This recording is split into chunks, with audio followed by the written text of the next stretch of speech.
فرماتے میں نے دعا مانگنے کا طریقہ اپنی بیوی سے سیکھا۔ حضرت وہ کس طرح؟ فرمانے لگے میری بیوی نے نا مجھے کوئی کام بتایا، کچھ پیسوں کی ضرورت کے لیے کہا، تو میں نے اسے کہا کہ بھئی ابھی میرے پاس نہیں ہے، کچھ دنوں میں آتے ہیں تو میں دے دوں گا۔ عورتوں کی عادت ہوتی ہے وہ بار بار یاد کراتی ہیں۔ 2-4 دنوں کے بعد پھر اس نے کہا حضرت وہ میں نے کہا تھا کچھ پیسے، میں نے اسے کہا کہ ابھی میرے پاس نہیں ہے، کچھ دنوں میں ملتے ہیں تو میں تمہیں دے دوں گا۔ اس نے کچھ دنوں کے بعد پھر کہا حضور وہ میں نے کچھ پیسے کہے تھے۔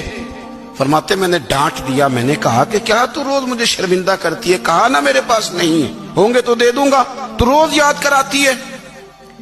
فرماتے اس نے پہلے تو میری ڈانٹ کو سہا، پھر میرے سخت جملوں نے اس کی آنکھوں میں آنسو پیدا کر دیے، پھر اس نے اپنے آنچل میں اپنے اس دکھ کو سمیٹا، اور پھر اس نے ایک جملہ کہا تو میں رو پڑا، اور مجھے اپنے رب سے مانگنے کا طریقہ آ گیا۔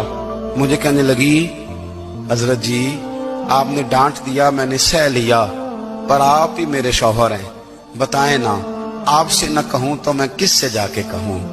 فرماتے ہیں میں رو پڑا، اور میں کھل کے رویا، اور میں تڑپ کے رویا، اور پھر میری سسکیاں بند گئیں۔ تو مجھے کہنے لگی آپ کو کیا ہوا؟ میں نے کہا مجھے بھی دعا مانگنی آ گئی ہے۔ جب میں اسے کہوں گا نا اللہ تو ہی میرا رب ہے، میں تجھ سے نہ کہوں تو میں کس سے جا کے کہوں؟